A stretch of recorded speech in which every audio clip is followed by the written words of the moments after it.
questions. I now recognize Mr. Roule for his opening statement. Chair Lawler, Ranking Member Meeks, and distinguished members of the committee, thank you for the opportunity to appear today. I will make brief comments and, with your concurrence, submit a statement for the record. For over 2 decades, Iran has used its nuclear program and regional militias as its primary tools of power projection. Tehran's role in the deaths of hundreds of Americans and tens of thousands of citizens in the Middle East is routinely acknowledged. Iran's missiles and drones kill Ukrainians and threaten global shipping in the Red Sea. But it has evaded meaningful consequences, in part due to Western concerns that it would respond to significant retaliation by undertaking the final steps to acquire a nuclear weapon. These aggressive policies gradually have become entwined as Iran's malign sword and shield of its foreign policy. Recent seismic changes in the region give us an unprecedented opportunity to deal with these challenges. Despite the intelligence community's assessment that Iran is not undertaking nuclear weaponization, recent reports by the International Atomic Energy Agency are alarming. Tehran has built a nuclear program which has no justifiable civilian purpose. Iran now appears capable of producing its first quantity of 90% enriched uranium, sufficient for 1 nuclear weapon, in about a week. Tehran's current stockpile of 60% enriched uranium is sufficient for about 7 nuclear weapons. Assuming use of Iran's entire stock of enriched uranium and centrifuge capacity, some experts believe Iran could produce fissile material sufficient for approximately 10 nuclear weapons in a month. Let those numbers sink in. Tehran has also increased the number and sophistication of its centrifuge cascades, allowing for rapid weaponization when it so chooses. Iran routinely hampers IAEA efforts to verify its nuclear program, which, absent solid intelligence, reduces confidence in detecting any diversion of nuclear material or equipment to any possible covert weapons program. In short, Iran looks like a country building a nuclear weapons program, albeit one yet to make the final steps required because it either fears discovery and the subsequent military consequences or believes its current approach offers diplomatic advantages beyond those found in possession of an actual nuclear weapon. Its long-range ballistic missile program appears to be following a similar path. Turning to Tehran's proxy network, Israeli and ongoing U.S. military actions have severely weakened its proxies in Lebanon, Gaza, Syria, and Yemen, but these groups survive along with its other partners in the region. The Islamic Revolutionary Guard Corps Quds Force aims to revive these groups, including in the Red Sea region, where its strategy involves securing naval access via Sudan, where it likely hopes to establish weapons transshipment and militant training centers in East Africa to threaten the Arabian Peninsula, Israel, and the Eastern Mediterranean. Iran's proxy operations remain vulnerable, however, to pressure on their logistics, finances, and personnel. Diplomatic and economic sanctions are important, although Europe's actions here have been insufficient.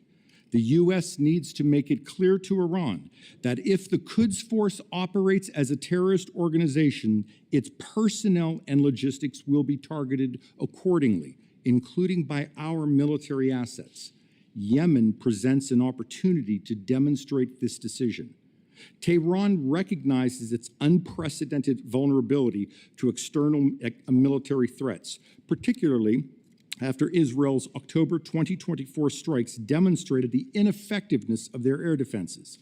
The Israeli strikes and Iran's failed counterattacks also showed the potency of U.S. military technology and our regional partnerships. Domestically, Iran faces severe economic and political challenges which exceed its policy capabilities. Millions of Iranians have fallen into poverty in recent years. Inflation hovers at 35%. The return of maximum pressure sanctions campaign has accelerated the collapse of Iran's currency against the dollar. The regime now appears to resemble like the late Soviet Union, holding power through coercion and stale ideology. Between 2002 and 2003, and then between 2013 and 2014, Iran navigated similar Western military threats, regional instability, and domestic discontent by blending belligerent rhetoric with lengthy diplomatic talks designed to soften sanctions. Tehran avoided actions which could have sparked a conventional war with the U.S. This strategy led to the 2015 Joint Comprehensive Plan of Action. This deal committed Tehran to potentially reversible nuclear concessions in exchange for long-term or permanent sanctions relief that it used to sustain the regime and resource its regional militias and missile program. We and our partners must use this period to foster a debate that leads to the abandonment of regional adventurism and a pursuit of a nuclear weapon. Thank you for your attention. I look forward to your comments and questions. Thank you, Mr. Roule. I now recognize Ms. Jungman for her opening statement. Chairman Lawler, Ranking Member Meeks, and members of the committee, thank you for the opportunity to testify today. The topic of this hearing and disrupting Iran's malign behavior is a matter of urgent national security. At the heart of Iran's malign behavior is its oil sector. Despite U.S. sanctions, Iran continues to export over 1.5 million barrels of oil per day, earning tens of billions of dollars annually. These revenues are not just supporting Iran's economy, they are directly funding terrorism, nuclear escalation, and regional destabilization. That's because up to half of Iran's oil exports are now controlled by the Islamic Revolutionary Guard Corps, or IRGC. This means that every barrel of Iranian oil sold on the black market strengthens the IRGC's hand, bankrolling groups like Hamas, Hezbollah, and the Houthis, underwriting weapons development, and fueling nuclear expansion. We've seen the consequences. Iran-backed militants have launched attacks across the region, emboldened by the financial cushion that oil exports have provided. New enforcement actions in late 2024, including designations on nearly 50 tankers and sanctions on Chinese refiners, have started to make an impact. Iran's oil exports have dipped, and its access to hard currency is beginning to tighten. But this campaign must continue and expand. The goal should be to drive Iran's oil revenues as close to zero as possible, cutting off the financial oxygen that allows the regime to operate abroad and repress at home. Beyond oil, Iran is increasingly turning to other illicit revenue streams: crypto mining and laundering, shadow banking networks, dollar smuggling from Iraq, and barter trade with Russia and Syria. These activities are harder to track, but deeply dangerous.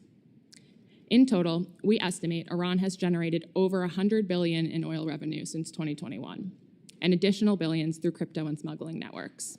These funds have empowered its proxies and enabled nuclear brinksmanship, but sanctions can still work. When properly enforced, they limit Iran's budget, disrupt its ability to pay militias, and increase the costs of escalation. To that end, I offer a few recommendations. First, continue aggressive enforcement against Iran's ghost fleet and shipping facilitators. Sanction every vessel, registry, insurer, captain, and port that helps move Iranian oil. Second, target foreign enablers, especially in China and Malaysia, who knowingly buy or store Iranian crude.